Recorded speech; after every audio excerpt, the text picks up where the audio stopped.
Yes sir, very good morning everyone. Please आ जाइए class में।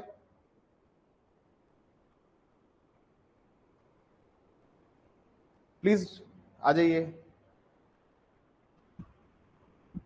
कल आरएस का रिजल्ट आया और बहुत खुशी हुई। लोगों के सपने बनते हैं,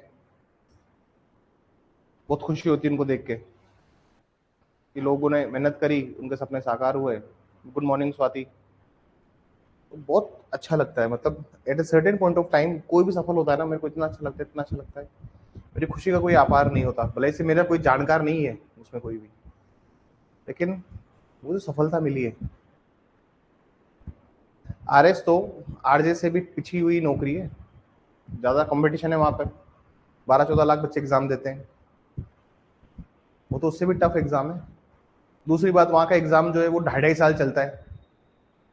2.5 साल तक आदमी का दिमाग, तेज की भर्ती अब हुई है, तो आप समझ लीजिए कि हमारे आरजेएस का जब कम से कम ये सीन तो है ना कि हमारे 9 महीने में वैकेंसी कंक्लूड हो जाती है, 9 महीने में। और सबके सब जज बनते हैं, ऐसा तो है, होता नहीं ना कि रैंक 1 वाला जो है वही जज बनेगा, बाकी लॉ ऑफिसर बनते हैं। It's wonderful thing. Good morning Murali. चलिए स्टार्ट करते हैं लेक्चर। देखिए, लास्ट क्लास में मैंने आपको 2 प्रिंसिपल्स लिखाए थे और तीसरा प्रिंसिपल बताया था कि कॉन्टेंट कैन बी एक्सप्रेस और इम्प्लाइड।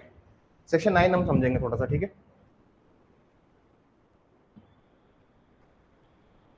दिवाली की छुट्टियां जो आपकी रहेगी 19 से 27 तक छुट्टी रहेगी आपके, ठीक है ना।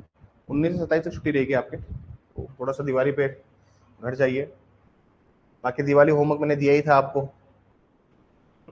समझदार को क्या काफी होता है? इशारा। समझदार के लिए इशारा काफी है। और जिसको, देखिए, समस्या, और एक बहुत अच्छी बात बताता हूँ, देखिए फेल होना कोई बुरी बात नहीं है, उससे फेल सब होते हैं। जो भी आज आरएस बने ना, वो कोई ना कोई एग्जाम में फेल हुई है। ऐसा तो नहीं ना कोई कोई उसके पहले वाली आरएस में फेल हुआ है, कोई उसमें फेल हुआ है। फेल फेल होना कोई समस्या नहीं है, ये बात बिल्कुल याद रख लीजिए। और फेल होने में कोई बुराई भी नहीं है। समस्या तब है जब आप अपनी गलतियों से नहीं सीख रहे हो, when you are not learning from your own mistakes. अगर आप अपनी गलतियों से नहीं सीख रहे ना, तो फिर वो एक फेलियर आपको नहीं लगेगा, फिर आपको फिर 3-4-5 फेलियर साथ साथ लगेंगे। एक एक सेलेक्ट हुए, रैंक 3rd या 4th में सेलेक्ट हुए, वो एसआई में भी सेलेक्ट हुए थे। तो जब वो, अब उनका इंटरव्यू देख रहा था मैं, कि जब वो एसआई में सेलेक्ट हुए तो लोग ताना मारते थे कि फर्जीवाड़ा करके सेलेक्ट हुआ है, फर्जी यही है। लेकिन उस आदमी ने हिम्मत नहीं हारी, जबकि 2022 में तो वो एसआई बन चुका था ना। तो मतलब उसने फिर भी अपनी मेहनत जारी रखी, कंसिस्टेंसी नहीं छोड़ी। जो आदमी अपनी कंसिस्टेंसी नहीं छोड़ेगा वो डेफिनेटली कुछ ना कुछ बन जाएगा। तुम कंसिस्टेंसी छोड़ दोगे, निरंतरता छोड़ दोगे तो नहीं होगा। देखो, कल आरएस का रिजल्ट आया और बहुत अच्छी खुशी की बात है कि लोग सेलेक्ट हुए। इसमें से आप अनेकों कहानियां देख सकते हो कि जो लोग निरंतर रहे हैं, सब में एक बात कॉमन है, जितने भी बच्चे सेलेक्ट हुए सब में एक बात कॉमन है, वो है निरंतरता, कंसिस्टेंसी, रेगुलरिटी। ऐसे ऐसे एग्जाम्पल है, या तो मैं क्या बताऊं। मैं, मेरे एक मित्र है, उनके, मेरे एक फ्रेंड है, उसके चाचा जी एसपी है आज, है ना। वो आरपीएस बने आरएस में, और अभी एडिशनल एसपी लगे हुए हैं किसी जगह। 10वीं क्लास में फेल हो गए थे वो, 10वीं क्लास में वो फेल हो गए थे, और फिर धक्के खाते खाते 12वीं पास करी उन्होंने। 1994 में पहले ऐसा था बीएड के लिए भी आपको तैयारी करनी पड़ती थी। बीएड में से ऐसे हंसते हंसते एडमिशन नहीं हो जाते थे। आजकल तो बीएड में ऐसे एडमिशन हो जाता है, उस टाइम बीएड भी बहुत मुश्किल हुआ करती थी। मैं जिस टाइम की आपको समय की बात बता रहा हूँ। तो जब वो गांव से रवाना हुए तो उनको 1000 रुपए दिए, 1000 रुपए। और 1000 रुपए देते हुए उनको उनके पिताजी ने एक बात बोली कि देख, तेरे नीचे 3 भाई हैं, 2 बहनें हैं, और इनके साथ में परिवार में 4 बच्चे भी हैं इन लोगों के। अब सबका भविष्य किसके हाथ में? तेरे हाथ में। ये 1000 रुपए हैं, कुछ बन के आना, और कुछ नहीं बने तो मास्टर तो बन ही जाना। आप सोचिए एक बार, ये वर्ड्स ने, ये वर्ड्स कितने हिट किए होंगे जब आदमी तैयारी करने नहीं निकला होगा।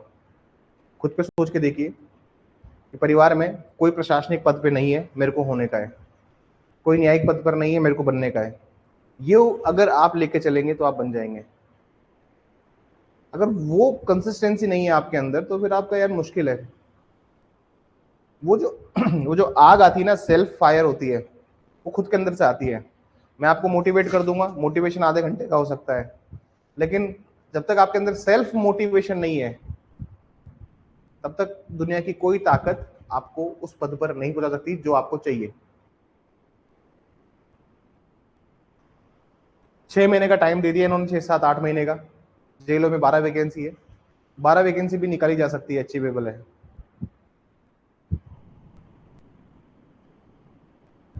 अरे जो 12 बच्चे बनेंगे, वो 12 बच्चे है तो इंसान ही ना, भगवान का आशीर्वाद लेके थोड़ी पैदा हुए हैं। सब कुछ खेल जो है ना, एग्जाम्स में सारा खेल यहाँ का है, मेंटल। ये जितना स्ट्रांग है आप उतना ही काम करोगे। देखे नहीं, बहुत सारे लोग आते हैं व्हील चेयर के ऊपर एग्जाम दे रहे हैं, या फिर वेंटिलेटर पे एग्जाम दे रहे हैं, या फिर प्रेग्नेंट है लेकिन एग्जाम देने आ रहे हैं, because they are mentally strong. Physically चलो उस टाइम पे वो नहीं है, कि हार्ट उठा हुआ है तो भी एग्जाम लिख रहा है, किसी और से लिखवा रहा है paper, because they are mentally tough. आप नहीं हो पाएंगे तो फिर यार, फिर आप कर नहीं पाएंगे। मानसिक रूप से मजबूत रहना पड़ेगा।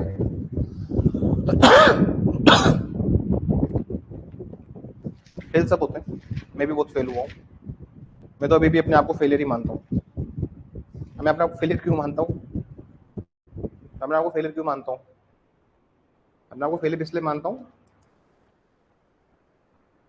उसके मल्टीपल रीजन हैं। बीइंग एज ए टीचर मैं अपने आप को फेलियर नहीं समझता, बीइंग एज ए कैंडिडेट मैं समझता हूँ, इसलिए क्योंकि मैं उस फाइनल पद पे नहीं पहुंच पाया। बनता बन के छोड़ देता, कोई दिक्कत नहीं थी। समझ रहे हो बात? अब आपकी भाग्य, किस्मत, मेहनत, लक, बहुत सारी चीजें डिपेंड होती है, लेकिन आप खुद को उस आईने में देखते हो तो कि यार क्यों सफर शुरू किया था और अब तक क्यों काम नहीं मिला। 3 इंटरव्यू 4 इंटरव्यू आप ऑलरेडी दे चुके हो, नहीं हो रहा है, क्या करें? हाँ, लेकिन बाकी डिपार्टमेंट एग्जाम निकालिए, उसमें तो कोई डर नहीं है। चलिए प्लीज आ जाइए। प्रपोजल कैन बी एक्सप्रेस और इम्प्लाइड। ठीक है सर, हमने लगभग लास्ट क्लास में समझा कि प्रस्तावना जो होती है सर, वो अभिव्यक्त या अविवक्षित हो सकती है। ठीक है सर। सेक्शन 9 देखेंगे प्लीज। सेक्शन 9 निकालिए, सेक्शन 9 निकालेंगे please.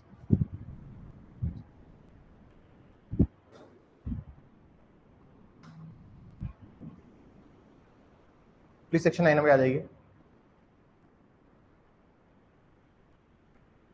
in so far as proposal or acceptance is made in words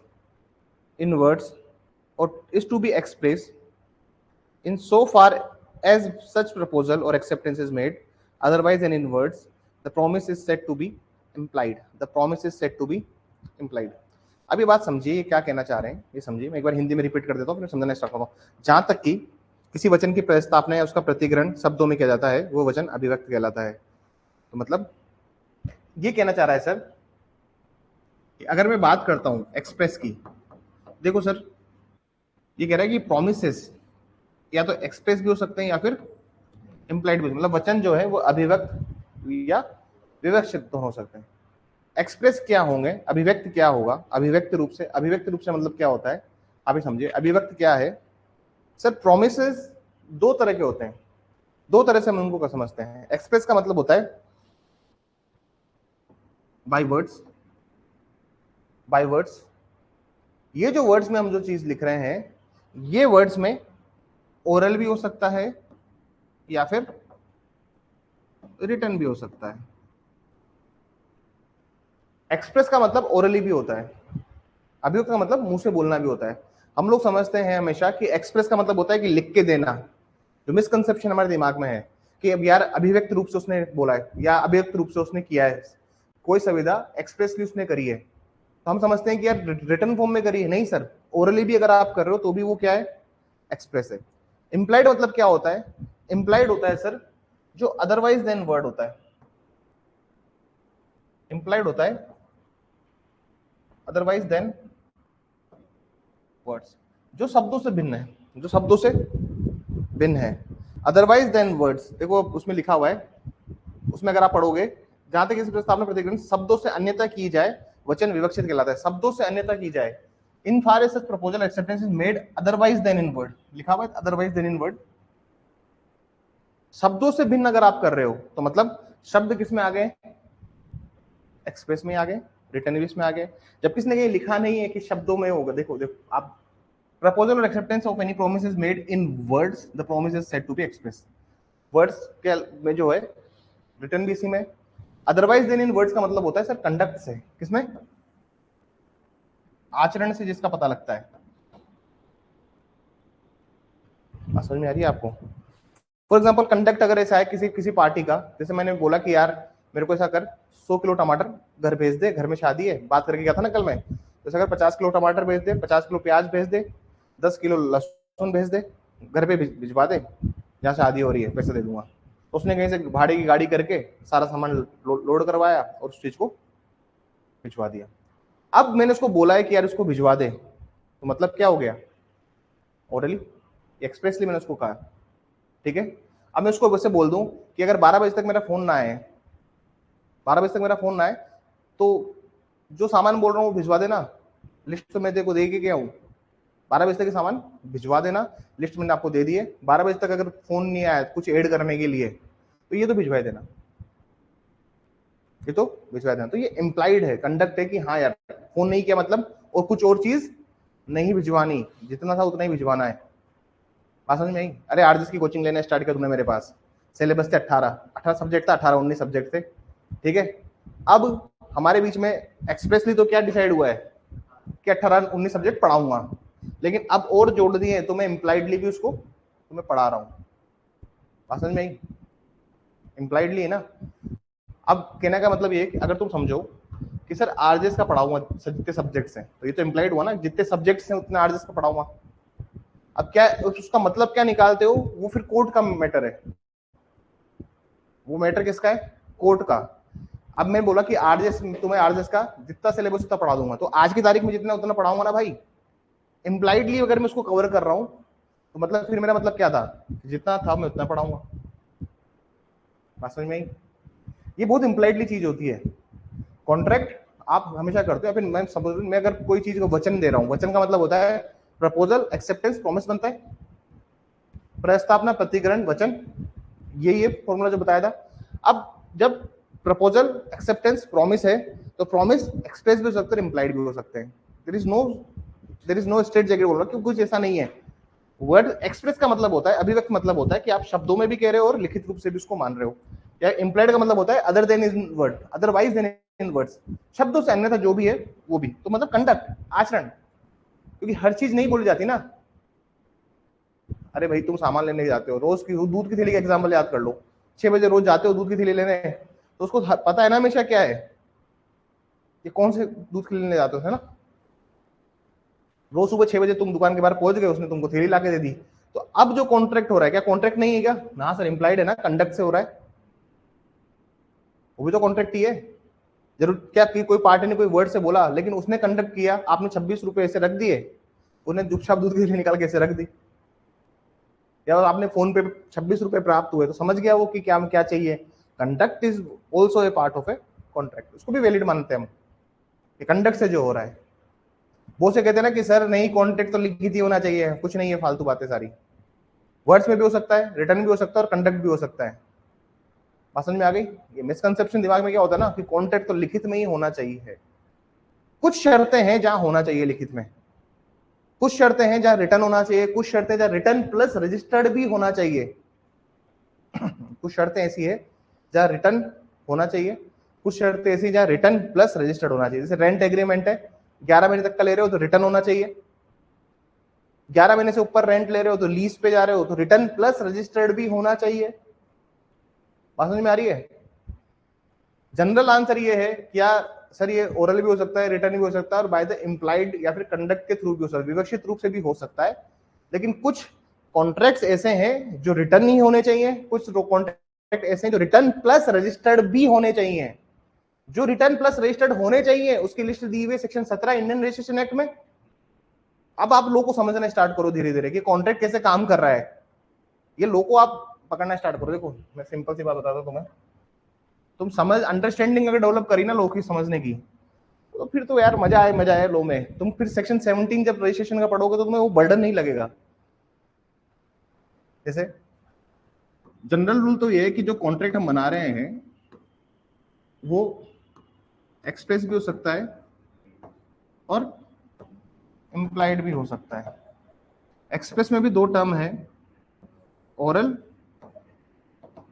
written, और इम्प्लाइड होता है बाय द कंडक्ट। लेकिन कुछ कॉन्ट्रैक्ट्स हैं जो कि सिर्फ क्या होने चाहिए, रिटर्न। कुछ होने चाहिए रिटर्न प्लस रजिस्टर्ड। सबका अपना अपना सिस्टम है सर। अगर आपने डॉक्यूमेंट को रजिस्ट्रेशन चाहिए था और रजिस्टर्ड नहीं करवाया तो इफेक्ट ऑफ रजिस्ट्रेशन नॉन लग जाता है सेक्शन 49 इंडियन। ये एविडेंस में नहीं देंगे, एविडेंस में नहीं दिया जाएगा, है ना। और कोई उसकी वैल्यू नहीं है, अडॉप्शन के मामले में भी नहीं लगेगा। बात समझ में आ रही है? 49 पढ़ना एक बार, उस पर कोई राइट क्रिएट नहीं होगा, है ना, सब वो लिखा है उसमें। कहने का मतलब ये समझिए, the provisions are very simple and the provisions are very explicit. हम लोग ये नहीं कह सकते, देखिए कॉन्ट्रैक्ट ना अपने हिसाब से इंसान मोड़ लेते, जैसे गुब्बारा होता है ना, गुब्बारा तुमको कितनी हवा भरने की हो तुम्हारी इच्छा है, वैसे कॉन्ट्रैक्ट में भी यही है।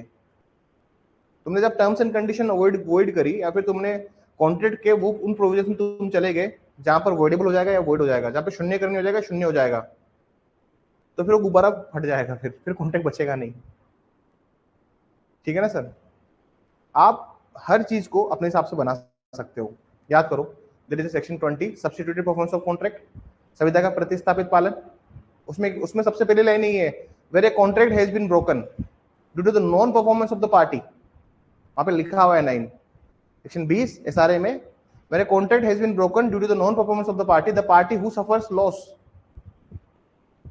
Bye such breach of contract can substitute performance from the third party और अब सब लिखा हुआ है वहां पर। एक बार सेक्शन 73 लिखो, 73 देखो, 73 की पहली लाइन पढ़ो आप, वहां पे भी लिखा हुआ है section 73 has section where the contract has been broken. 73 पढ़ो, 73 पहली लाइन ही पढ़ोगे, when a contract has been broken, जहां कोई संविदा भंग कर दी गई है। समझ में आ रही पहली बात ही? 73 का पहला शब्द पढ़ो, सेक्शन 73 का पहला शब्द, where a contract has been broken. अरे भाई बुक का, अरे बैरेक्ट निकालो, बुक ही लेके आया तो बुक डायरेक्ट लेके आओ। हाँ, बुक्स टाइम वेस्ट है, कुछ नहीं है अभी। तुमको एकेडमिक्स बनना है, जज बनना है? तुमको जज बनना है, जितने नोट सफिशिएंट है। अगर वो एकेडमिशियन बनना है तो फिर तो यू मस्ट रेफर बुक ना, घर जाके बुक्स पढ़ा करो रोज। सर 4 बातें और नहीं सीख के लाया हूँ, हाँ भाई मेरे को भी सिखा दे, लिख लेता हूँ, नोट्स में एंट्री कर लूंगा। एक स्टूडेंट थे, वो ऐसे ही थे, उनको पढ़ा देते थे ना, घर जाके बुक्स पढ़ के, सर इसमें सर 4 बातें और है सर, 4 कंसेप्ट और है। मुझे तो एक दो दिन में इरिटेट हुआ, फिर मैंने कहा चलो बताओ क्या बात है। अच्छा इसमें ये भी होता है, ठीक है, और ठीक है, नेक्स्ट बेच को पढ़ाऊंगा ना तो मैं अपडेट कर लूंगा इसको, ठीक है ना, थैंक यू सो मच। तो खुश हो जाते थे कि हाँ सर, सबकी अपनी अपनी खुशी है यार, आप किसी का दिल क्यों तोड़ो। हाँ, उसको डांट के भगा दो कि भाई मेरे को ज्ञान मत दे, मेरे को पता है तू जिस बुक्स को पढ़ के आया वो भी मैं पढ़ के आया, लेकिन मेरे को जितना पढ़ाना है जुडिशरी के पॉइंट ऑफ व्यू से मैं उतना ही पढ़ाऊंगा। सब तो ठीक है, बच्चा कहता है सर इसमें सर वो खानगुल वाला केस भी आएगा। ठीक है लिखो, सर ने कोई केस, ऐसा हो जाता है। तो बट ठीक है, अभी बच्चा देखो अपने हिसाब से मेहनत करता है, उसको आप अप्रिशिएट करो। अभी उसको डांट के भगा दूंगा तो फिर वो कहेगा कि सर नहीं अप्रिशिएट नहीं है, मैं तो हर सबको अप्रिशिएट ही करता हूँ। आप लोगों को सीखने को मिलता है, क्या पता यार 4 पॉइंट में से 1 पॉइंट मेरे को नहीं पता हो वाकई में, मैं सुनता हूँ सबकी, फिर मैंने कहा yes I will be noted, next batch आगे लिखेंगे सर। इसमें थोड़ा सा डायरेक्ट के लिए जगह छोड़ दीजिएगा सेक्शन 91 में, ये डायग्राम बना लीजिएगा, ठीक है ना, डायग्राम बना लीजिएगा, लिखिए। अब इसको हम लोग कनेक्ट करेंगे एविडेंस या भारतीय साक्ष्य अधिनियम से, यहां तक होगा ना डायग्राम। अब इसको कनेक्ट करेंगे बहुत खूबसूरत तरीके से। कैसे खूबसूरत तरीके से लोगों को कनेक्ट किया जाता है, अब तुम देखना, और एग्जाम में भी तुम ये याद रखना। लिखिए, if the contract is oral, if the contract is oral, if the contract is oral, it can be proved by oral evidences. यदि संविदा मौखिक रूप से की गई है यदि संविदा मौखिक रूप से की गई है तो मौखिक साक्ष्य दिए जा सकेंगे, तो मौखिक साक्ष्य दिए जा सकेंगे, full stop.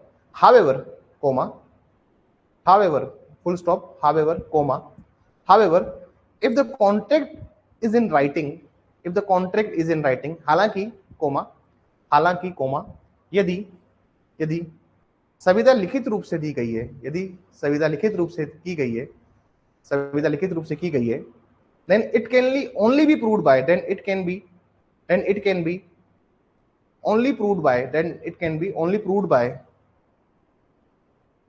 by documentary evidences, documentary evidences। यदि संविदा क्या लिखित रूप से की गई है तो केवल तो केवल दस्तावेजी साक्ष्य द्वारा उसे साबित किया जाएगा, तो केवल दस्तावेजी साक्ष्य द्वारा उसे साबित किया जाएगा। सेक्शन कौन सा है सर? 91 91 है ना सर? एविडेंस का 91 है और इधर 90 90 94 95 है, 93 94 95 जो भी उसका है। तो बीएस भारत संविधान का एग्जैक्ट नहीं पता, लेकिन 94 है शायद, 93 या 94 है, 3 या 4 है, 3 होगा, फिर 93 होगा भारत संविधान का। समझ गए ना कौन सेक्शन की बात कर रहा हूं मैं? वहां पे क्या लिखा हुआ है? Wherever any contract grant disposition of the property is in the writing, ये सेम वर्ड्स सर जो बोल रहा हूँ वो डायरेक्ट लिखा हुआ है। Then the parties can not be allowed to prove such fact on the basis of oral evidences. वहां लिखा हुआ है, साफ मना किया हुआ है कि आपको अगर डॉक्यूमेंट प्रूव करना है तो डॉक्यूमेंट से करोगे। तो वैसे ही सर कॉन्ट्रैक्ट अगर डॉक्यूमेंट में कर दिया है, कॉन्ट्रैक्ट अगर तुमने रिटर्न फॉर्म में कर दिया है, किसमें कर दिया है, तो इसमें सिर्फ रिटर्न ही एविडेंसेस देना पड़ेगा तुमको, ओरली नहीं चलेगा। तुमने ओरली दिया है तो तुम ओरली भी दे सकते हो, रिटर्न कोई रिटर्न एविडेंस है तो वो भी रिटर्न भी दे सकते हो। लेकिन अगर रिटर्न किया था तुमने तो रिटर्न ही देना पड़ेगा उस कॉन्ट्रैक्ट को साबित करने के लिए। याद है? उसके फिर एक्सेप्शंस भी हमने देखे थे सेक्शन 92 में। तो सर कहने का मतलब ये समझिए, there are specific provisions which have been mentioned here 93, there are specific provisions which have mentioned here 93 है, ठीक है ना? Thank you Swati. there are specific provisions which have been mentioned here, ठीक है सर? तो इस बात को याद रखिएगा। तो सेक्शन 9 के लिए स्पेस छोड़ दीजिएगा और उसको नोट कर लीजिएगा। नोट कर रहे हो नहीं कर रहे हो तुम घर जाके? प्लीज नोट करना, अदरवाइज घर जाके लिखोगे तो समझ में आएगा, और अगर नहीं लिखोगे तो फिर भी मेरे को क्या दिक्कत है, मत लिखो। और क्या बोलूँ मैं क्यों अपना खून खिंचाऊं? खून खिंचाने का मतलब क्यों अपने खून को उबाल पे लगूं? चीजों को उबालने पे वो कम हो जाती है ना, वैसे मैं अपना क्यों खून कम करूं? अब तुमको करने का है। देखो बात सिंपल है, अगर आप करना चाहते हैं तो आप कीजिए, नहीं करना है तो मैं बहुत परेशान रहता था, मैं परेशान नहीं होता था। ठीक है, पढ़ने की इच्छा है पढ़ो, नहीं पढ़ने की इच्छा है, क्लास आने की इच्छा है आओ, नहीं आने की इच्छा है ऑनलाइन लो। अगर ऑनलाइन भी नहीं लेते तो मत लो। पहले मैं एक्सेस काट देता था कि क्लास क्यों नहीं आ रहे, ऑफलाइन आओगे तो ऑनलाइन की। अब मैं जो करना है करो, तुम सजग नहीं हो, तुमको जबरदस्ती बिठा नहीं सकता मैं।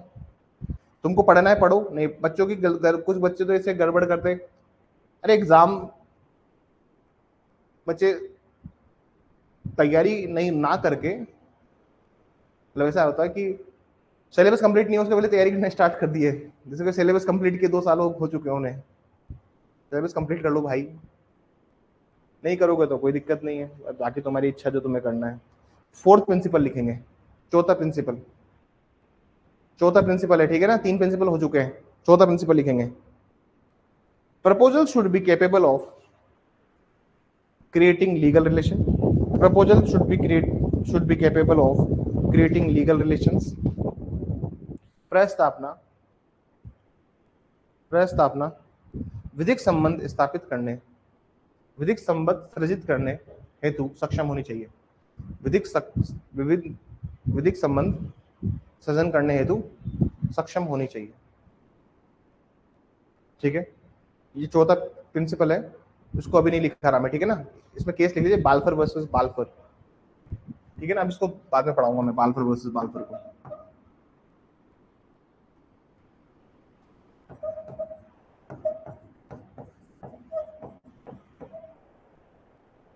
पांचों प्रिंसिपल लिखेंगे। Proposal must be certain, proposal must be certain, proposal must be certain, proposal must be certain.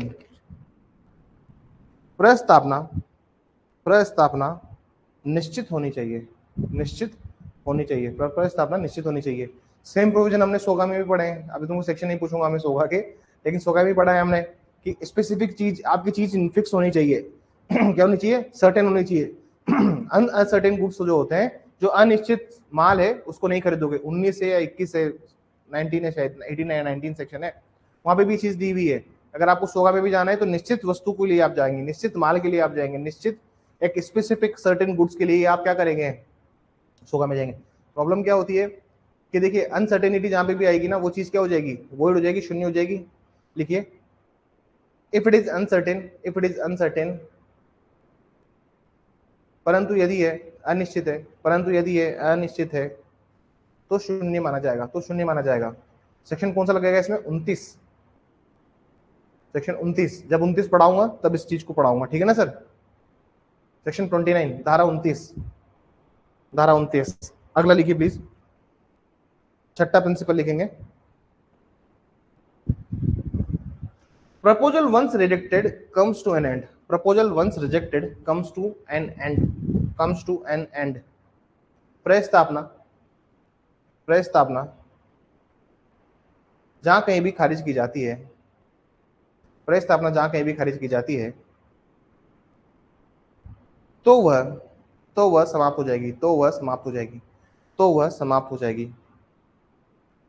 पांचवा प्रिंसिपल है, इंपॉर्टेंट प्रिंसिपल है। प्रपोजल वंस रिजेक्टेड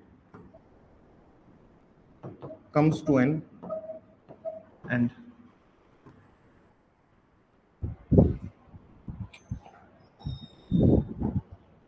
दो तरह की चीज होती है सर, यहां पे दो तरह की चीज पढ़ेंगे हम। काउंटर प्रपोजल, काउंटर प्रपोजल,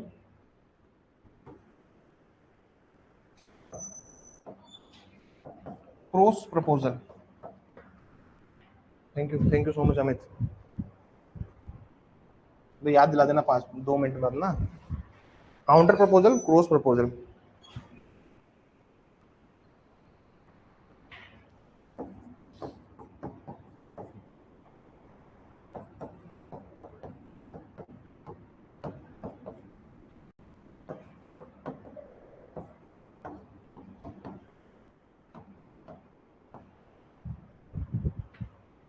दोनों क्या कंसेप्ट हैं, दोनों कंसेप्ट को समझेंगे धीरे धीरे, ठीक है ना? दिमाग को रखो खुला और शांति से को पढ़ो, मस्त, कोई दिक्कत नहीं है।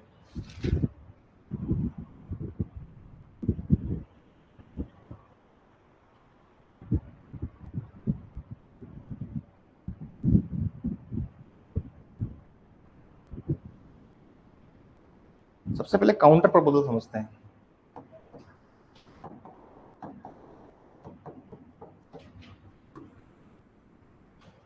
प्रति प्रस्तावना क्या होता है, इसको थोड़ा समझने की कोशिश करते हैं।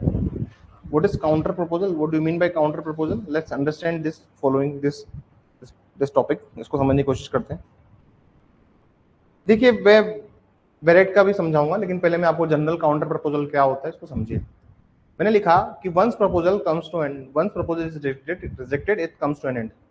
जैसे उसको खारिज किया जाता है तो वो समाप्त हो जाता है, ठीक है ना? प्रस्तावना जैसे खारिज हो जाएगी, समाप्त हो जाएगी, ठीक है? मुझे अपना मोबाइल बेचना है 25,000 रुपए में बी को, ठीक है? मैंने बोला कि यार मेरा फोन खरीद ले 25,000 रुपए में। बी बोलता है कि 20,000 रुपए दे दूंगा, तो मेरा 25,000 वाला ऑफर क्या हो गया? खत्म हो गया ना? जैसे इस बी ने रिजेक्ट किया, जैसे ही बी ने उसको खारिज किया, तो मेरा 25,000 रुपए वाला प्रपोजल क्या हो गया? समाप्त।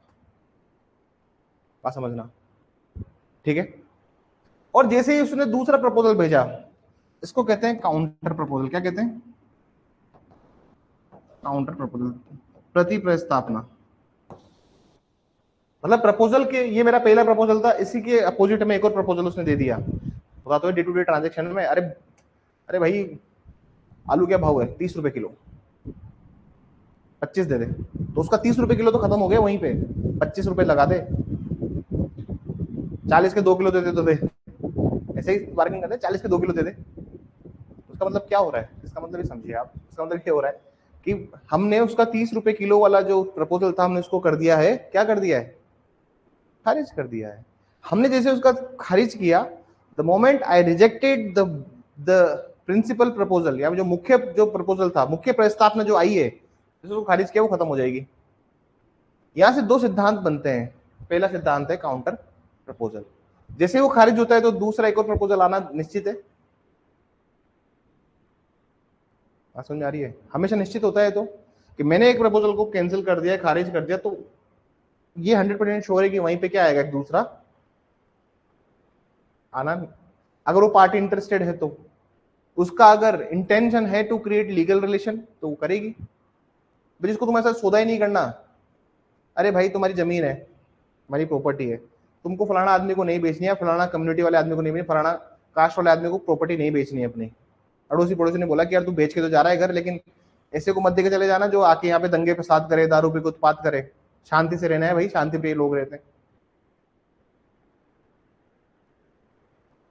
उसने बोला कि आपकी प्रॉपर्टी 1 करोड़ में खरीद लूंगा, लेकिन जैसे उसको एंड कर दिया, वहां पे खत्म हो जाएगा प्रपोजल।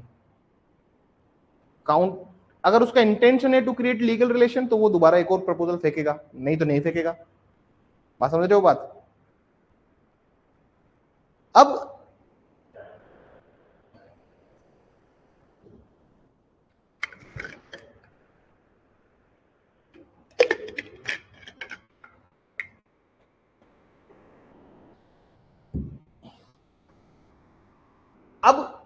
यहां पे हम समझेंगे सेक्शन 7। ये तो बात हुई समझाने की। अब वो बात है जो लिखनी है काउंटर प्रपोजल में, लिखना है आपको सेक्शन 7 निकाल के पढ़िए, तब तक मैं थोड़ा 2-3 सिप लेता हूँ चाय के।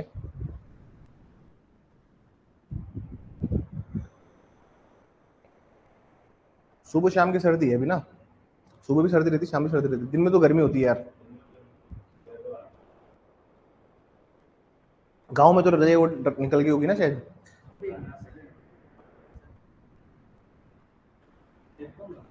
खेतों में तो बोल रहा हूँ, गांव का मतलब प्रॉपर गांव, ढाणी, 8-10 मकान।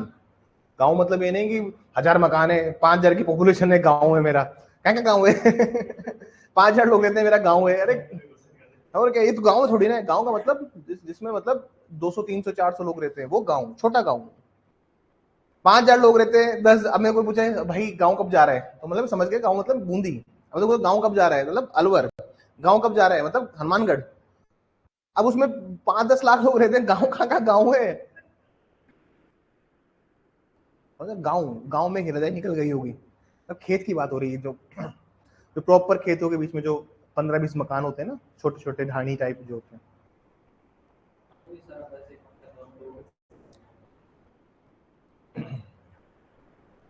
आदत इतनी खराब हो गई ना, एसी के बिना नींद नहीं आती। एक टाइम था जब पंखे में भी सो जाता था, है ना, कूलर में भी ठंड लगती थी। अभी पंख दो दो के पंखे के स्पीड में अच्छा लग रहा है, और लेकिन नींद नहीं आ रही है तो एसी चला रहे हैं। पहले 24 पे चलता था, अब 26-27 पे चलता है। आई डोंट नो, आदत। शरीर को जैसे तुम पालोगे वैसे पलेगा यार, सिंपल सी बात यह है। बहुत से लोग होते हैं ना जो बचपन से बच्चों को ज्यादा अभाव में रखते हैं। अभी वो कौन बना करोड़पति में एक वो आया बच्चा जिसने बसबाजी कर ली अमिताभ बच्चन से ना, रूल मत समझाओ, रूल सब पता है मेरे को। उसको बोला उसको बोला six six six D syndrome बोला उसको। मतलब 6D सिंड्रोम का मतलब मैंने भी देखा कि क्या सिंड्रोम है ये, उसको मैंने समझा। मैंने कहा 6D सिंड्रोम होता क्या है। देखो आजकल क्या हो रहा है सर, जैसे दादा दादी, नाना नानी, है ना, पापा, पाप लिख दिया था मैंने, इन दोनों का एक ही बच्चा है, ठीक है ना। तो ये 1 2 3 4 5 6, इन सब का फोकस किसके ऊपर है, एक बच्चे के ऊपर है। उसकी हर डिमांड पूरी होती है, तो उसको संस्कार भी नहीं सिखाया, बदतमीजी भी फुल फुल बनाया। तुम देखना 3-4 भाइयों में एक छोरा हो जाएगा तो उसकी देखना तुम, ना उसको बोलने की तमीज होगी, ना उसको कोई चीज के ढंग होंगे, लेकिन सर पे माथे पे बिठा के रखेंगे सब। 2 थप्पड़ दे लोगे तो तुम, तुम्हारे माथे आ जाएंगे सबके सब। ये बहुत मुश्किल से हुआ है। अरे भाई मुश्किल से हुआ है तो हम कैसे हो गए क्या। हमने भी यार करोड़ों स्पर्म से जंग लड़ी है, हम भी तभी आए मार्केट में। मुश्किल से हुआ है। जिसका जब समय होगा तो तभी तो पैदा लेगा ना भाई। कृष्ण भगवान 7-8 महीनों के बाद हुए, तो उनका समय जब आएगा तब वो हुए ना। पहले में हो जाते तो कंस गेम ओवर नहीं कर देता। 6-7 बहनें हुई थी भगवान कृष्ण के खुद के भी। तो यार सबका समय होता है, जब समय आएगा तब हो जाएगा, और क्या। तो ये 6D सिंड्रोम है आजकल, ये बच्चों को बहुत पैम्परिंग से पाला जाता है बड़े बड़े शहरों में। मैं से बदतमीजी करे हो ना अमिताभ बच्चन से, तो मेरे को इस उम्र में मेरे पिताजी कूट दे। 30 साल का हो ना मैं, अभी मेरे पिताजी चप्पल फेंक के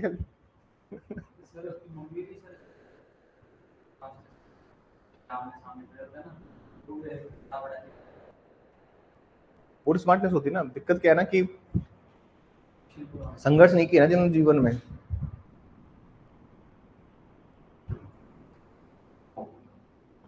ऐसा होता है कि तुमको अगर बहुत आसानी से कोई चीज मिल गई ना, अरे जो पहली बार में जज बन गया उसका ज्ञान सीमित ही है उस जज से जो 7 साल 5 साल 4 साल की तैयारी करके बना है, क्योंकि बहुत पढ़ के आया है भाई। बेटे बेटे क्या करता, कुछ ना कुछ पढ़ता पड़ेगा ही सही, और क्या। अखंड ज्ञान लेके पहुंचा है, उसको ज्ञान के लेवल में कोई तुम कंपटीशन नहीं कर सकते। चलो ठीक है, मैं सेक्शन 7 पे आता हूँ। सेक्शन 7 ये कहता है कि एक्सेप्टेंस जो होती है वो एब्सोल्यूट होनी चाहिए।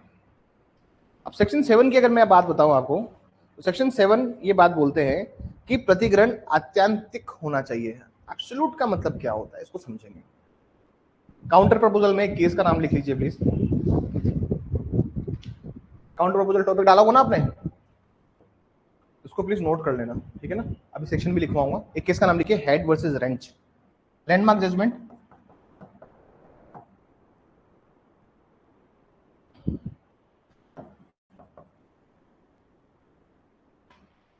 Is the year 1840। In the year 1840। अब इस केस के फैक्ट सुनते हैं, हेड वर्सेस रेंच में होता क्या चीज है। ठीक है सर।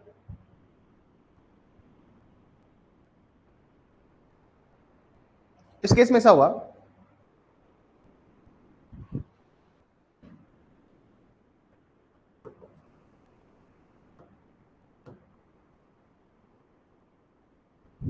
डिफेंडेंट को आगे लिख दिया, कोई दिक्कत तो नहीं है ना सर। डिफेंडेंट को आगे लिख दिया, कोई दिक्कत तो नहीं है, ठीक है ना। प्रतिवादी को पहले लिख दिया, दिक्कत तो नहीं है ना। दिमाग मत घुमाना, सब समझने को। ऐसा होता है कि डिफेंडेंट क्या करते हैं, ऑफर करते हैं कि भाई मेरे एक पास एक जमीन। डिफेंडेंट बोलते हैं भाई मेरे पास एक जमीन है। क्या है मेरे पास? ये जमीन 1200 पाउंड में मैं आपको बेचना चाहता हूँ। 1200 पाउंड में मैं आपको बेचना चाहता हूँ, ठीक है। प्लेंटिफ क्या करता है इस ऑफर का?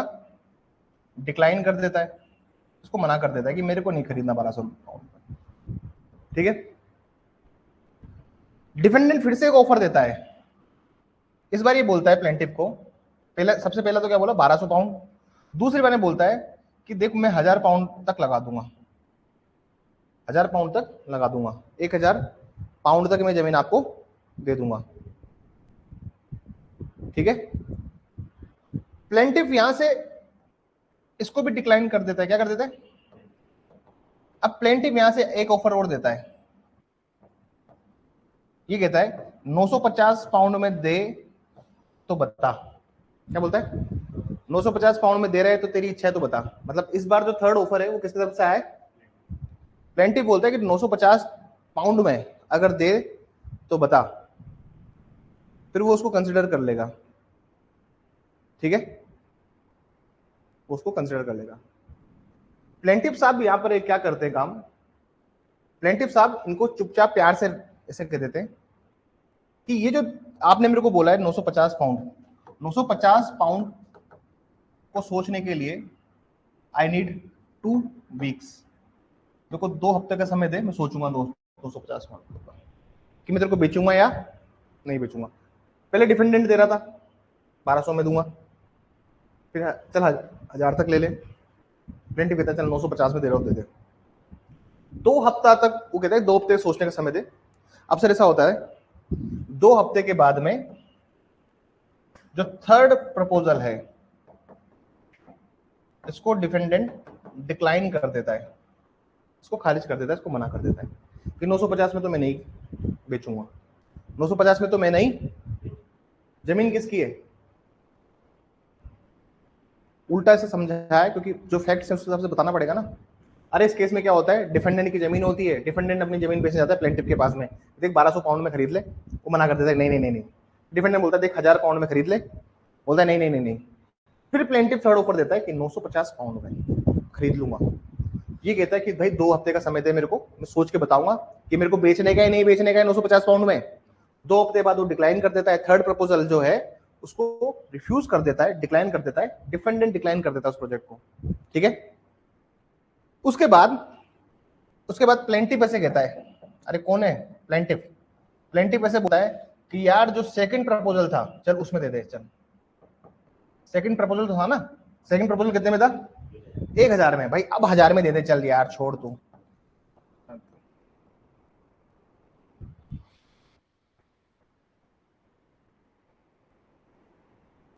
समझ में आया क्या चल रहा है इधर मामला? शांति से फोकस करोगे तो समझ में आएगा। अरे सर पहले जमीन, अभी मैं बेच रहा हूँ जमीन सर 1000 में, सर 1200 रुपए में मेरी जमीन ले लो। बोला नहीं नहीं नहीं, 1000 में ले लो, नहीं नहीं नहीं, 950 में दे तो बता, मैं सोचूंगा फिर। अब ईगो पे आ गई ना बात की, अब यार जमीन की इज्जत ही नहीं कुछ। चल ठीक है, फिर 2 हफ्ते बाद चल ठीक है 1000 में दे रहा था ना तू, ला दे दे, अब नहीं दूंगा। कोर्ट में केस कर दिया उसने, तो कोर्ट ने यहाँ पे प्रिंसिपल दिया, once a proposal has been rejected it comes to an end. कि जैसे तुमने प्रस्तावना को खारिज किया, खत्म हो गया वो प्रपोजल, वो ऑफर उस दिन तक। ऐसे नहीं बोलते सर आज ऑफर चल रहा है, आज खरीद लेंगे सर इतने में पड़ जाएगा आपको, कल नहीं होगा ऑफर। तुमने ऑफर को रिजेक्ट किया, ऑफर अंग्रेज बोलते हैं, हम प्रपोजल कहते हैं, हम प्रस्तावना कहते हैं। सर आज प्रपोजल है, सर आज ऑफर आ रखा है सर, आज आपको ये 70% ऑफ में मिल रहा है, कल नहीं मिलेगा। है ना जिम वाले, अभी मैं जिम पे बात कर रहा था, एक फिर से जिम का कीड़ा काटा है मुझे, बताइए सबको। जिम में मैंने बात करी तो कह रहे सर दिवाली ऑफर चल रहा है sir, Diwali Diwali offer sir, अगर आप लेंगे आज तो सर 3 महीने का कुछ ऐसा ऐसा कोर्स पड़ेगा। मैं दिवाली के बाद देखूंगा सर, दिवाली के बाद तो ऑफर नहीं रहेगा, मैं नहीं रहेगा तो मैं एक्स्ट्रा दे दूंगा, मैं तुम्हारी ट्रैप में नहीं फंसूंगा मैं। दिवाली के बाद मेरा क्या मानस बन जाए। हाँ हाँ यार मैं नहीं पढ़ूंगा ट्रैप में, पेट लेके जाऊंगा इंटरव्यू में, जो होगा देखा जाएंगे, मैं ट्रैप में नहीं फंसूंगा लेकिन अब किसी के। हाँ यार पतला मोटा जीवन, तो कहने का मतलब समझिए आप, कहने का मतलब समझिए।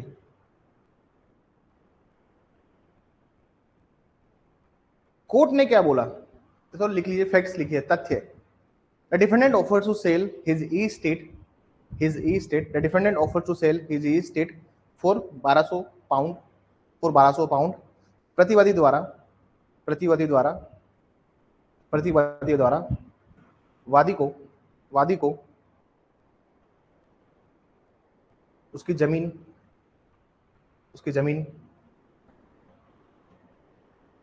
विक्रय करने हेतु 1200 पाउंड 1200 पाउंड की प्रस्तावना दी गई, 1200 पाउंड की प्रस्तावना दी गई। The plaintiff declined the offer, वादी द्वारा प्रस्तावना को खारिज किया गया, वादी द्वारा प्रस्तावना को खारिज किया गया, वादी द्वारा प्रस्तावना को खारिज किया गया। Then defendant offer to sell for 1000 pound, then defendant offer to sell 1000 pound. फिर इसके उपरांत प्रतिवादी द्वारा वही संपत्ति पुनः 1000 पाउंड में प्रस्तापित की गई, 1000 पाउंड में प्रस्तापित की गई, 1000 पाउंड में प्रस्तापित की गई।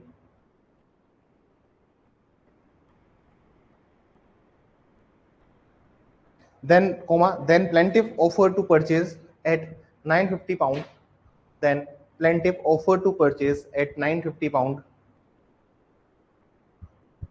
परंतु वादी द्वारा 950 पाउंड में, परंतु वादी द्वारा 950 पाउंड में खरीदने हेतु प्रस्तावना की गई, खरीदने हेतु प्रस्तावना की गई। प्रस्तावना की गई। आगे लिखिए, the defendant said he will consider and give answer in 2 week, give an answer in 2 week. The defendant said he will reconsider and give an answer in 2 weeks. प्रतिवादी द्वारा कहा गया कि वो 2 सप्ताह में इसके बारे में उत्तर देगा। 2 सप्ताह में इसके बारे में उत्तर देगा। 2 सप्ताह में इसके बारे में उत्तर देगा। After this defendant declined the proposal. After this defendant declined the proposal. इसके उपरांत प्रतिवादी द्वारा प्रस्तावना को खारिज किया गया। प्रतिवादी द्वारा प्रस्तावना को खारिज किया गया। पैराग्राफ चेंज करके लिखिए, Now plaintiff said he accepts the earlier offer. Now plaintiff said he accepts the earlier offer of 1,000 pounds. Paragraph लिखना। अब वादी द्वारा पूर्व में दी गई प्रस्तावना जो कि 1,000 पाउंड की थी उसे स्वीकार किया गया। अब वादी द्वारा पूर्व में दी गई प्रस्तावना जो कि 1,000 पाउंड की थी उसे स्वीकार किया गया। पैराग्राफ चेंज करके लिखिए, the court held that when proposal once rejected it comes to an end. The court held that proposal once rejected comes to an end.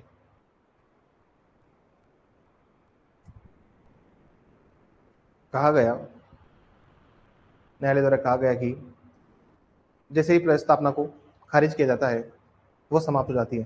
जैसे ही प्रस्तावना को खारिज किया जाता है वो समाप्त हो जाती है। इसके बाद दो यहां से चीजें बनती है। एक होता है काउंटर प्रपोजल। अब काउंटर प्रपोजल जो है ना सर, जो हम पढ़ रहे हैं अभी, है ना, प्रति प्रस्तावना। अभी काउंटर प्रपोजल जो है, काउंटर प्रपोजल इज और can never be a contract. अभी कभी कॉन्ट्रैक्ट नहीं बनता है, ये कभी इसलिए बनता है क्योंकि एक आदमी वो भाव बता रहा है, दूसरा आदमी वो भाव बता रहा है, तो भाई तुम एग्री नहीं हो पा रहे ना। कॉन्ट्रैक्ट का सबसे इंपॉर्टेंट चीज है तुमको एग्री होना पड़ेगा। यहां पर एक रूल आता है, उसको बोलते हैं मिरर रूल। क्या बोलते हैं? ये मिरर रूल, इसको मिरर नियम ही कहना तुम भी ना। अब कांच का नियम मत बोल देना। हिंदी का हर चीज का हिंदी नहीं करा करो। इसको दिया मुल्ला ने। मुल्ला एक जूरिस्ट हुए, उन्होंने ये रूल दिया। मुल्ला ने बोला कि देखिए कॉन्ट्रैक्ट हमेशा एक मिरर रूल पे काम करता है। जैसे मान लीजिए ए पार्टी है, उसने कांच रखा सामने। ए ने बोला, जैसे मान लीजिए कार खरीदने गए थे अपन एक बार सोगा में, वही सेम का कि कार ब्लैक कलर की होनी चाहिए, 4x4 होनी चाहिए, अडास होना चाहिए, सामने भी कांच रखा होना चाहिए। सामने भी क्या होना चाहिए? कांच में सेम टू सेम दिखाई देना चाहिए, ब्लैक, 4x4 और अडास। जब दोनों पार्टी सेम चीज के लिए एग्री होंगे तभी क्या होता है सर? सौदा होता है, डील होती है। कॉन्ट्रैक्ट का बेसिक नियम है। मिरर का मतलब होता है कि सर जो टर्म्स एंड कंडीशन जो प्रोमिसर रखता है, जो वचनदाता जो चीजें बोल रहा है वही वचन ग्रहीता के पास भी होनी चाहिए। प्रोमिसर जो बोल रहा है वही प्रोमिस भी निभाएगा। इसी को टर्म दिया है हमने, क्या? प्रोमिसर। इसको क्या बोला है? प्रोमिसी। मिरर रूल होता है कि कांच सामने रख दो, तुमको 3 कंडीशन इधर दिख रही है, 3 कंडीशन, लेकिन कांच में डिफेक्ट आ गया, अरे रखी तो 3 कंडीशन है लेकिन दिख कितनी रही है? दिख रही है 2, तो फिर कॉन्ट्रैक्ट नहीं हो पाएगा सर। सिंपल सी बात है। सेक्शन 7 भी यही कहता है। सेक्शन 7 निकाली, section 7।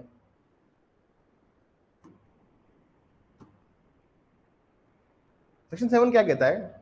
In order to convert a proposal into a promise, अगर आप किसी प्रस्तावना को वचन में बदलना चाहते हैं, शब्दों का खेल समझिए आप। प्रपोजल को किस में बदलना है? प्रॉमिस में। द एक्सेप्टेंस मस्ट, तो सर प्रपोजल एक प्रॉमिस में का बदलता है जब उसके साथ में लग जाती है क्या? एक्सेप्टेंस। जब प्रतिग्रहण के साथ लगता है, क्योंकि प्रपोजल एक्सेप्टेंस मन के क्या बनाते हैं? तो ये कह रहा है sir, in order to convert a proposal into a promise, the acceptance must be, acceptance कैसा होना चाहिए? Be absolute and unqualified. Absolute and unqualified क्या होता है सर? एब्सोल्यूट का मतलब तो ये होता है, जैसे मैं जाके बोला कि आपके पास काले कलर का पेन है क्या? बोला काले कलर का पेन है। फिर मैंने बोला जेल में चाहिए, जेल में किसमें चाहिए? अभी मैंने कह दिया कि मेरे को इंक पेन चाहिए, निब आते थे, निब इंक पेन जिसको साई पिलाते थे, फाउंटेन पेन, मेरे को निब इंक पेन चाहिए। तो कहने का मतलब क्या है कि मैं जो चीज मांग रहा हूँ वो एब्सोल्यूट और अनक्वालिफाइड होनी चाहिए। सामने वाली पार्टी भी क्या बोले कि एब्सोल्यूट और अनक्वालिफाइड बात बोले, बस समझ में ही बात। वो बोले नहीं सर काला तो है। अब वो एक शर्त तो बोलता है, वो बोलता है सर काला पेन तो है मेरे पास, लेकिन जेल में है और बोल में है, इंक में नहीं है। तो मना कर दे तो फिर कॉन्ट्रैक्ट कहाँ होगा? हो सकता है तुम दुकान पर जाओ और बोलो कि मेरे को ये चीज चाहिए, वो बोले कि ये तो नहीं है, तो फिर छोड़, फिर रहने दे, मैं कहीं और से लूंगा। नहीं होता क्या सर? आप एक्सेप्टेंस जो करना चाहते हो वो एब्सोल्यूट और अनक्वालिफाइड होनी चाहिए, आत्यंतिक होनी चाहिए सर। आपकी आप जो एक चीज करना चाहते हो आत्यंतिक और अविशेषित होना चाहिए। अविशेषित मतलब सर देखो, मेरे को अगर व्हाइट एंड रेड कलर का पेन चाहिए तो मेरे को वही चाहिए, और इसी को बोला गया मिरर रूल। मुझे जो चाहिए मुझे वही चाहिए, समझ में आई बात? मुझे एब्सोल्युटली और अनक्वालिफाइड वही चीज चाहिए। अभी तुम कोई बच्चा आरजीसी कोचिंग करना है कि सर आरजीसी कोचिंग, हाँ सर सिविल, मैं सिविल नहीं पढ़ाता, मैं यार सिविल थोड़ा टफ पड़ता है, क्रिमिनल क्रिमिनल पढ़ा दूंगा। फिर आरजीसी कोचिंग कैसे हुई? माइनर माइनर में नहीं पढ़ाऊंगा, माइनर खुद से पढ़ लेना, डायरेक्ट उसमें डायरेक्ट रीड कर लेना। आरजीसी कोचिंग हुई कहाँ? एब्सोल्यूट अनक्वालिफाइड चीजें कहाँ है सर? वो टेस्ट सीरीज, आधी कोचिंग में टेस्ट सीरीज की दिक्कत है सर। वो टेस्ट सीरीज सर, वो पेपर चाहिए था। हाँ तो पेपर मिल जाएगा ना, आज टेस्ट ही नहीं हो रहे। इस अभ्युत्थान लो ग्रेड में इतने टेस्ट होते हैं, तुम थक जाओ टेस्ट दे दे, तुम भागने लगो टेस्ट से, अबे टेस्ट नहीं दूंगा मैं, इतने पेपर पेपर नहीं दूंगा सर, पेपर हो गया बस। और बाकी कोचिंग में सर टेस्ट तो ले लो, तो सब्जेक्ट खत्म हो गया सर, टेस्ट चाहिए। एक अंतर है। अभी कोचिंग का प्रमोशन हो गया तो वापस बेस्ट पे आते हैं, ठीक है सर। मुल्ला ने इसको क्या बोला है? मिरर रूल का है। मुल्ला हमेशा कहते हैं लिखिए मिरर रूल लिखिए। What is mirror rule? What is mirror rule? Question डालिए, what is mirror rule? Mirror नियम क्या है? मिरर का नियम क्या है? मिरर का नियम क्या है? मिरर का नियम क्या है? उसमें लिखना।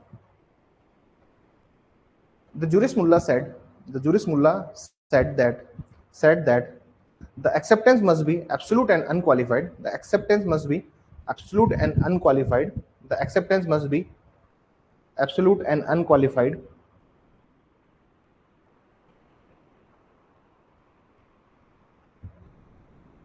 Mullah calls it as a mirror rule. Mullah calls it as a mirror rule.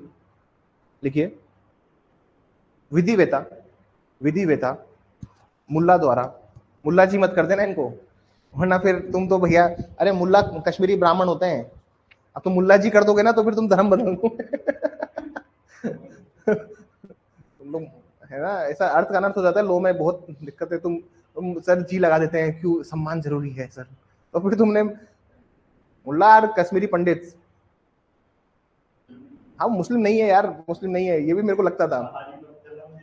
अरे भाई मुस्लिम नहीं है मुल्ला जी, ये एडवोकेट थे उसमें, बॉम्बे हाई कोर्ट में। मुल्ला, इनका नाम मैं बताता हूँ, नाम बताता हूँ इनका यार, लोग ना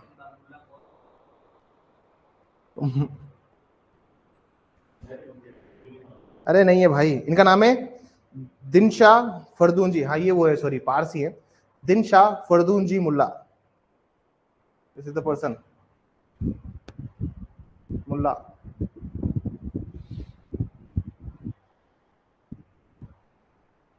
डीएफ मुल्ला नाम था इनका पूरा, बॉम्बे में प्रैक्टिस करते थे। इन्होंने बहुत सारे लॉ ड्राफ्ट किए हैं इंडियन कंडीशंस के अकॉर्डिंग, क्योंकि अंग्रेजों को इंडियन कंडीशंस आती नहीं थी, और he was brilliant advocate Bombay high court में, तो इनको बहुत सारे ड्राफ्टिंग कमेटी बनाया।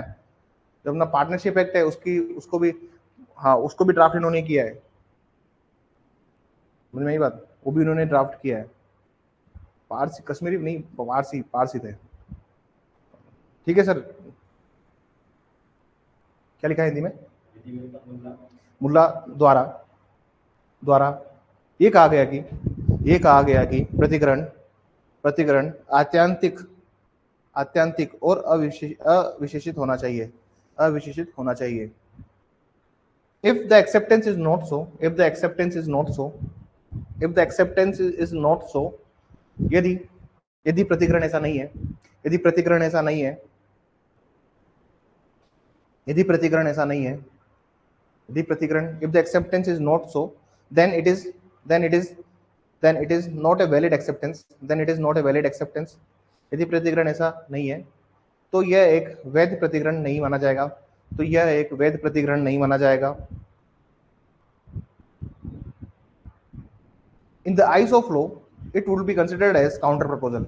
In the eyes of law, it would be considered as counter proposal। विधि के अनुरूप वह एक प्रति प्रस्तावना मानी जाएगी, एक प्रति प्रस्तावना मानी जाएगी। कहां से आया काउंटर प्रपोजल का टॉपिक? यहां से आया काउंटर प्रपोजल का टॉपिक। समझ में ये बात? जहां कहीं भी एक्सेप्टेंस एब्सोल्यूट और अनक्वालिफाइड है ना सर, तो वहीं पे क्या बन जाएगा? Counter proposal. एक प्रति प्रस्तावना निकल के आती है यहां से। समझ लो, सिंपल सी बात है सर, कुछ नहीं है। ठीक है सर, पैराग्राफ निकल गई। Counter proposal amounts to rejection of original proposal. Counter proposals amounts to rejection of original proposal. प्रति प्रस्तावना का अर्थ यह होगा कि, प्रति प्रस्तावना का अर्थ यह होगा कि मूल प्रस्तावना को खारिज किया जा चुका है, मूल प्रस्तावना को खारिज किया जा चुका है। क्रॉस प्रस्तावना, क्रॉस प्रस्तावना देखिए बहुत रेयर होता है। रेयर मतलब ये इतना रेयर है, बहुत विरल है सर। ये रेयरेस्ट है, मतलब रेयर ऑफ रेयरेस्ट मामला है ना, वो वाला कभी आएंगे नहीं सामने आपके। इसमें प्रॉब्लम क्या होती है सर, समझना आप। क्रॉस प्रपोजल में क्या दिक्कत है सर? क्रॉस प्रपोजल में दिक्कत है कि ये कभी होते नहीं है सर। आज तक जीवन में एक दो बार हुए होंगे, बाकी होते भी नहीं है। एकेडमिक पर्पस के लिए हम पढ़ते हैं। एकेडमिक पर्पस मतलब एग्जाम में पूछता है।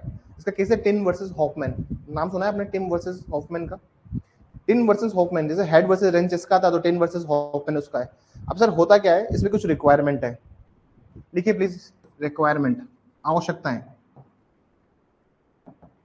रिक्वायरमेंट, आवश्यकताएं। भाई इसके होने के लिए कुछ आवश्यकताएं लगती है।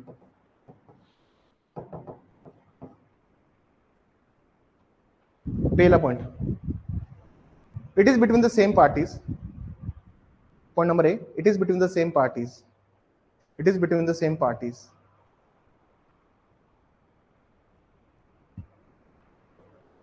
ये समान पक्षकार के मध्य होंगे, ये समान पक्षकारों के मध्य होंगे, ये समान पक्षकारों के मध्य होंगे।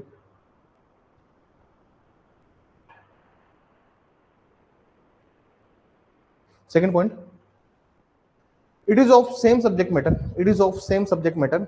इसमें विषय वस्तु समान होगी, इसमें विषय वस्तु समान होगी, इसमें विषय वस्तु समान होगी, इसमें विषय वस्तु समान होगी। Third point, it is between the same terms. It is between the same terms.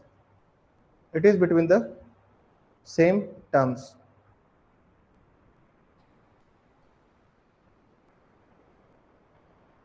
पक्षकारों के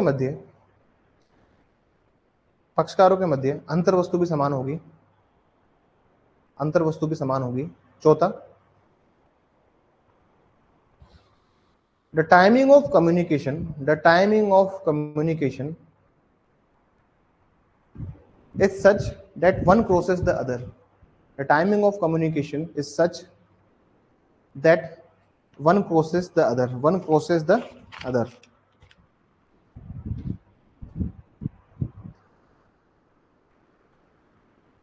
संसूचना का समय एक दूसरे को काटते हुए हो।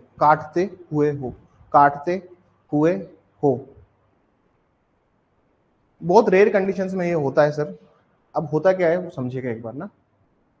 ऐसा है, एक एग्जांपल देता हूं मैं आपको ना, I am giving you an example. आज का डेट है 16, 15, 16, ठीक है, 16/10, ठीक है। मैंने लोकेश को बोला देखो 25,000 रुपए में घड़ी है, क्या है, घड़ी।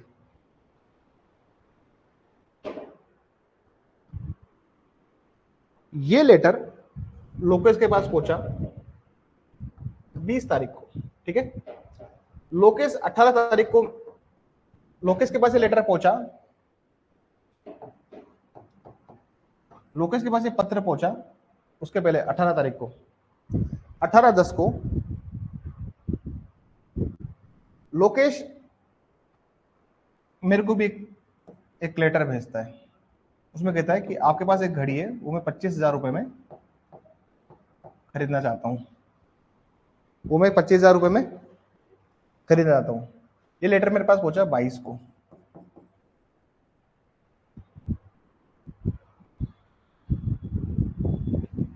एक समय पर दोनों लेटर्स जो है सर वो एक दूसरे को क्रॉस कर रहे हैं। 4 कंडीशन है, चारों कंडीशन पढ़ेंगे। Between the same parties, same subject matter, विषय वस्तु भी सेम है सर, घड़ी, टर्म्स भी सेम है सर, टर्म्स का मतलब पैसा, और एक कम्युनिकेशन, एक संसूचना दूसरे को काट रही है उस टाइम पर। एक कम्युनिकेशन जा रहा है, एक कम्युनिकेशन उस टाइम पर काट रहा है। बहुत रेयर कंडीशन होती है सर ये, कि जब तुमने रेट भी सही डिसाइड करी है, पैसा भी सही डिसाइड किया है, चीज भी सही डिसाइड करी है, कम्युनिकेशन एक दूसरे को क्रॉस भी कर रहा है। आजकल तो सर व्हाट्सएप है, क्रॉस कम्युनिकेशन, आजकल ये क्रॉस प्रपोजल तो होते ही नहीं है, लेकिन एकेडमिक्स पर्पज से हमें पढ़ना पड़ता है, एग्जाम में पूछता है। समझ में आई? आप अगर देखो क्रॉस प्रपोजल के मीनिंग में क्या हुई, पार्टी सेम है, दूसरा सब्जेक्ट मैटर घड़ी है, टर्म्स सेम है, अंतर्वस्तु सेम है, 5,000 रुपए या 25,000 रुपए जो हमें हमारा था, और टाइमिंग ऑफ कम्युनिकेशन जो है वो एक दूसरे को क्रॉस कर रही है। केस का नाम लिखेंगे टिन वर्सेस हॉफमैन। एक ही केस आया सर इसमें आज तक, आपको कोई केस नहीं आता इसमें। पीटी में पूछ लेते हैं, प्रीम जो अपना पीटी होता है ना, प्रीलिम्स, अपना प्रीलिम्स होता है, उसमें पूछ लेते हैं Tinn versus Hoffman, Tinn versus Hoffman and company 1873। इसके फैक्ट्स लिखिए, इसके फैक्ट्स लिखिए। अरे कॉन्ट्रैक्ट में समय लगता है फैक्ट्स लिखाने में, सिविल में फैक्ट्स लिखाना बहुत जरूरी है। तुम क्रिमिनल में फिर भी स्किप कर दो फैक्ट्स, कहानी के तो तुमको याद रह जाएंगे, लेकिन क्रिमिनल सिविल में क्या होता है ना, फैक्ट्स भूल जाता है इंसान, भूल जाओगे तुम कुछ टाइम बाद। अभी तुमको क्रिमिनल पूछो सरद में क्या हुआ, तो तुमको पता है कि वो पत्नी थी, उसको जहर दिया था, सो गई थी रात में जहर खा के, वो थोड़ा याद होगा। संतोष सिंह में तुम्हें प्रियदर्शनी मट्टू वाला केस बोलूं तो हाँ याद है सर, उसको मारा था ताल के गला घोट के, तुमको याद रहेगा क्रिमिनल फिर भी, सिविल याद नहीं रहता, सिविल में फैक्ट्स भूल जाता है इंसान। और फैक्ट्स पूछे हैं सर, अरे इंटरव्यू में फैक्ट्स पूछ लिए, इसलिए फैक्ट्स लिखाऊंगा। देखिए ऑन 28 नवंबर 1876, ऑन 28 नवंबर 1876, 28 नवंबर 1876 को, 28 नवंबर 1876 को होपमैन टिन को एक पत्र लिखते हैं, टिन को एक पत्र लिखते हैं। The Hoffman wrote the letter to the Tinn, the Hoffman wrote the letter to the Tinn offering to sell him 800 tons of iron, 800 tons of iron पत्र लिखते हैं, जिसमें वह 800 टन लोहा 69 सेंट पर टन के प्राइस पर बेचे जाते हैं। 800 टन लोहा 69 सेंट पर टन के दर से बेचना चाहते हैं, The Hopeman wrote the letter to the tin offering to sell him 800 ton of iron at the price of 69 cent per ton, 69 cent per ton. On the same day, Tin also wrote to the Hoffman, उसी दिन tin B Hoffmann को पत्र लिखते हैं, tin B Hoffmann को पत्र लिखते हैं जिसमें वह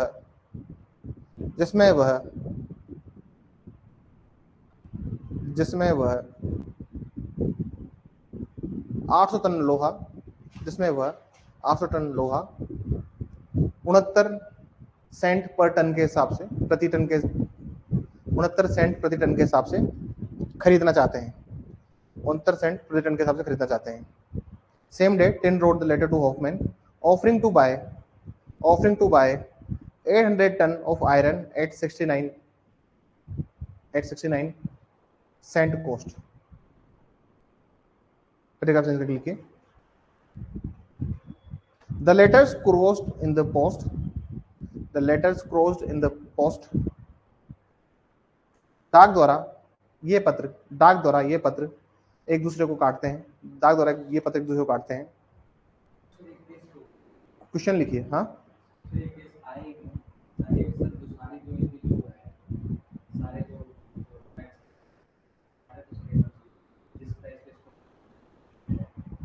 रेयर होता है ना, कहता हूँ तभी तो कह रहा हूँ रेयर होता है बहुत, उसी प्राइस पे क्रॉस हो गया ना एक दूसरे के साथ में। एकेडमिक पर्पज से पढ़ो, ऐसा दिमाग मत लगाओ अगर आज के जमाने में कैसे होगा, आया क्यों ये है। हाँ तो आया क्यों, अरे भाई पढ़ाना तो दे पूरा, आया क्यों ये केस। देखो ऐसी बात है, अब आया क्यों का सवाल ये समझ लो। देखो सर, कल को ये पार्टी बोलती है कि मैंने कॉन्टेक्ट कर लिया है इसके साथ में, या फिर लोकेश बोलता है मैंने कॉन्टेक्ट कर लिया है इस सर के साथ में ना, तो ये याद रखिएगा ये कॉन्ट्रैक्ट नहीं है। इसमें एक पार्टी चली गई कोर्ट में कि आपने सामान क्यों नहीं भेजा, आपने कॉन्ट्रैक्ट को माना क्यों नहीं, तो दूसरी पार्टी बोल रही कॉन्ट्रैक्ट हुआ कब। अरे प्रपोजल जा रहे हैं, एक्सेप्टेंस कहाँ है। अब जैसे मेरे को 22 तारीख को मिला लेटर, अब मैं एक और लेटर भेजूंगा, okay I am accepting it, या फिर ये लोकेश भेजेगा okay I am accepting it. Case इसलिए आया, कॉमन सेंस है, क्योंकि प्रपोजल तो भेजा है, दोनों पार्टी को पता नहीं कि एक दूसरे को क्या प्रपोजल भेज रहे हैं, दोनों इंडिपेंडेंट प्रपोजल है, दोनों स्वतंत्र रूप से स्वतंत्र प्रस्तावना है, दोनों इंडिपेंडेंट प्रपोजल है ना सर, दोनों पार्टियों को क्या पता। अरे मिलने के बाद अब तुमको एक और लेटर भेजना पड़ेगा कि हाँ मुझे तेरा प्रपोजल रिसीव हुआ, आई एम एक्सेप्टिंग इट, और भी कहेगा हाँ मुझे प्रपोजल एक्सेप्ट हुआ, आई एम एक्सेप्टिंग इट, तब जाके होगा कंक्लूड। अब तुमको ये लेटर मिला 800 में बेचा जा रहा हूँ, हाँ 800 में खरीदना चाहता हूँ, हाँ हो गया कॉन्ट्रैक्ट, ऐसे नहीं काम चलेगा। एक्सेप्टेंस कहाँ है भाई, वो भी एब्सोल्यूट अनक्वालिफाइड, एक्सेप्टेंस नहीं है, कंक्लूड नहीं हुआ है भाई, रेयर होता है। अब प्रॉब्लम यहाँ पे होगी कि एक पार्टी ने सब देखा होगा ना कि यार ये तो प्रपोजल है, तो उसने नहीं किया फुलफिल, दोनों ही ना समझ होते तो फुलफिल कर देते। बात समझ में आई। क्वेश्चन लिखिए एक नीचे, do cross proposals make a contract, do cross proposals make a contract.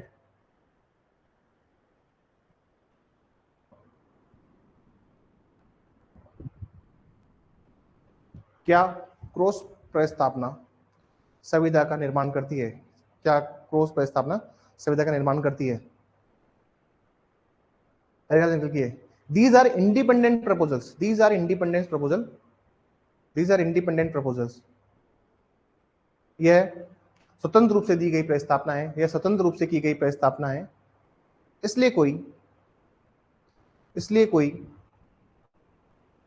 संविदा का निर्माण नहीं करेगी, unless the party has accepted in a separate transaction,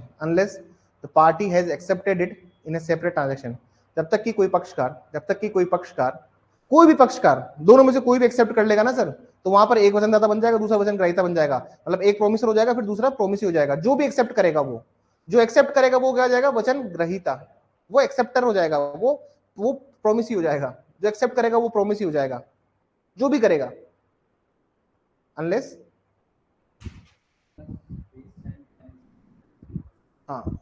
ही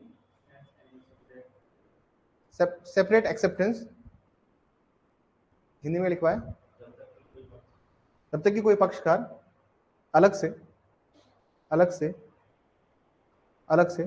प्रतिग्रहण को संसूचित ना करे, प्रतिग्रहण को संसूचित ना करे। क्योंकि देखिए sir, this is one proposal, this is proposal number 1, this is proposal number,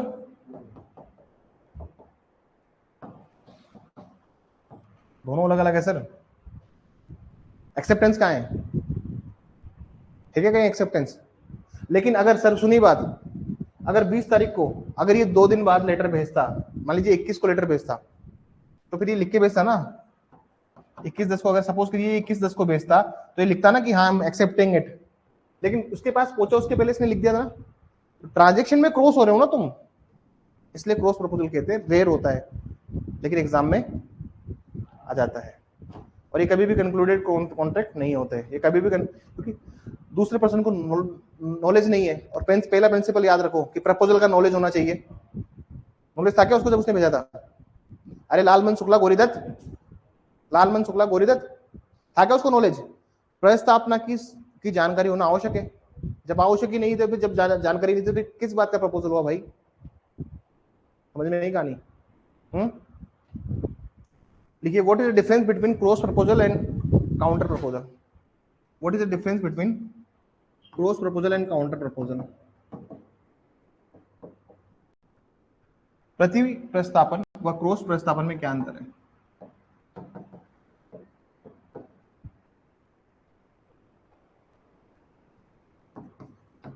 देखिए, पहला तो है टर्म्स आर डिफरेंट। टर्म्स क्या होती है सर? अंतर वस्तु भिन्न होती है, जबकि यहां पर क्या होती है? टर्म्स सेम है सर। अरे क्रॉस में तो सेम ही होती है टर्म्स।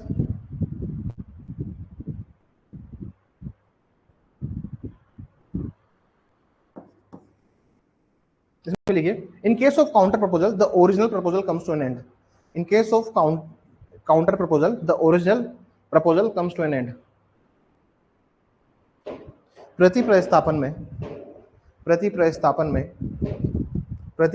में मूल प्रस्तापन समाप्त हो जाता है। मूल प्रस्तापन समाप्त हो जाता है। जो ओरिजिनल है वो तो समाप्त हो जाता है सर इधर, लेकिन इधर क्या होता है sir? Both are independent two proposals, both are independent two proposal. परंतु यहाँ दोनों स्वतंत्र रूप से प्रस्तापन है। And they do not exhaust each other, तथा ये दोनों एक दूसरे को निर्वापित नहीं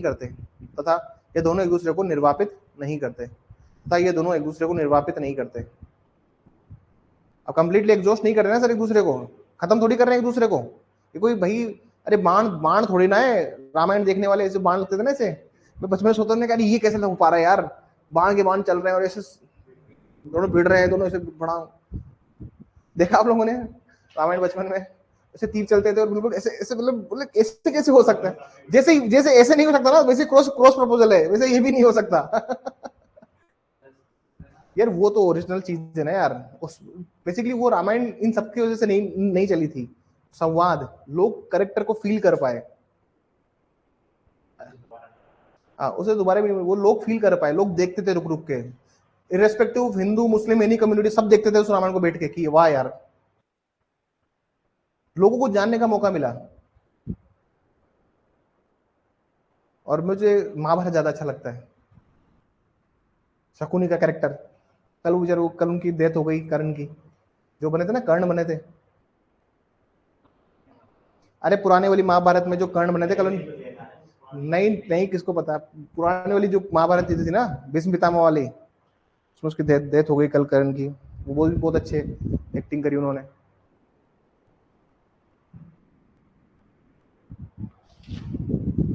ठीक है, हेडिंग डाले इनविटेशन टू प्रपोजल, प्रस्तापन के लिए निमंत्रण।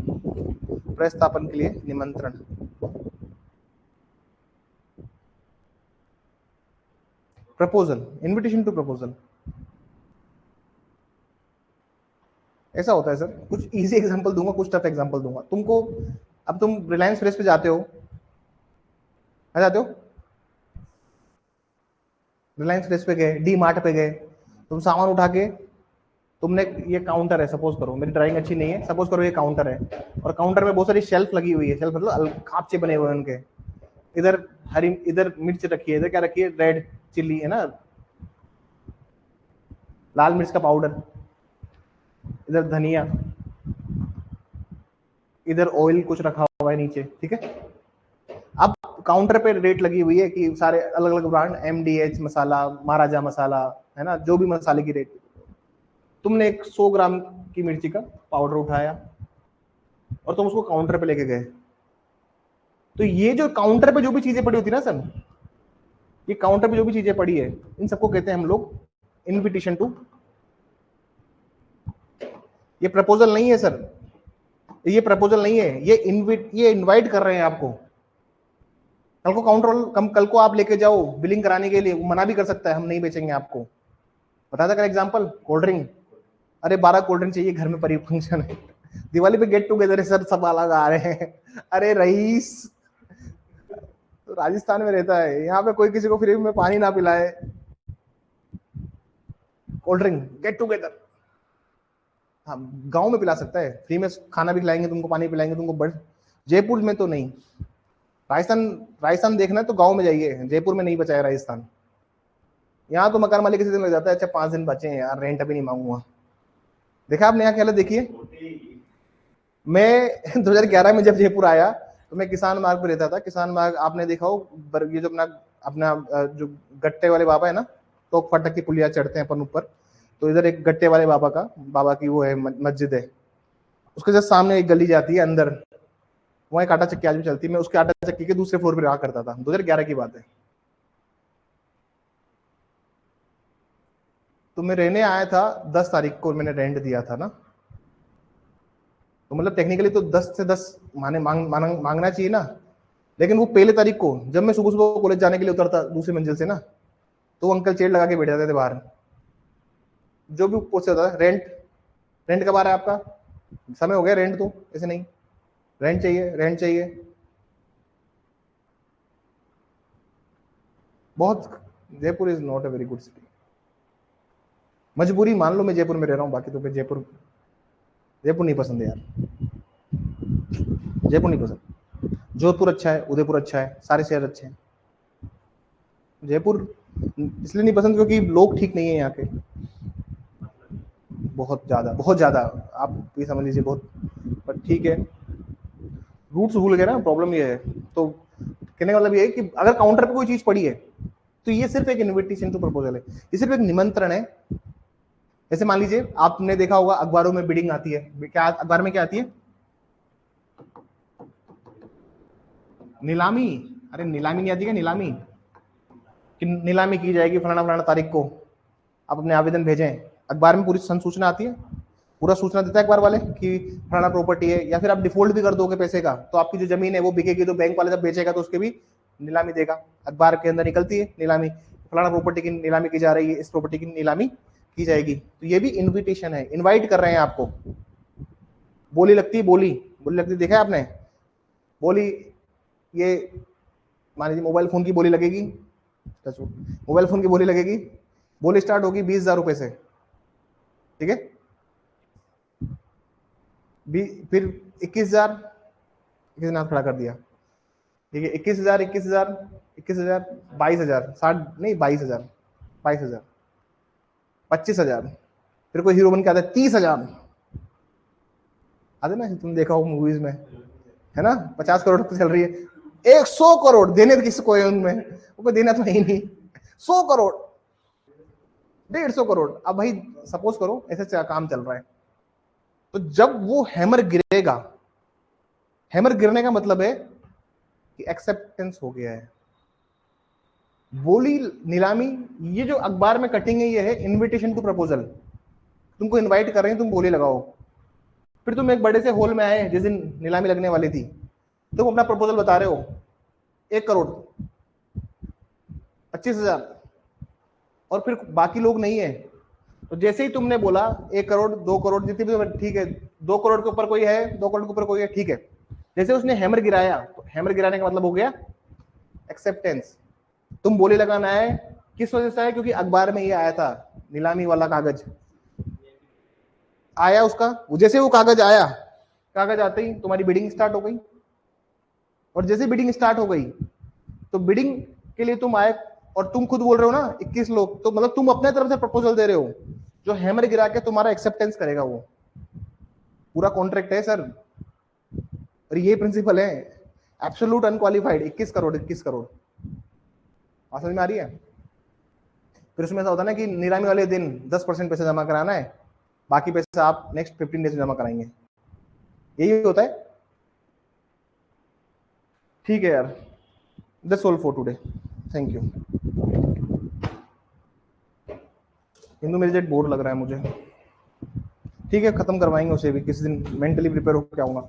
ठीक है, आज के लिए इतना ही काफी है, एंजॉय कीजिए, त्योहार आने वाला है, और पढ़ाई कीजिए, क्लासेस छूटी हुई है उनको रिवाइज कीजिए, हर सब्जेक्ट को रिवाइज रिवीजन पे डाल के चलिए।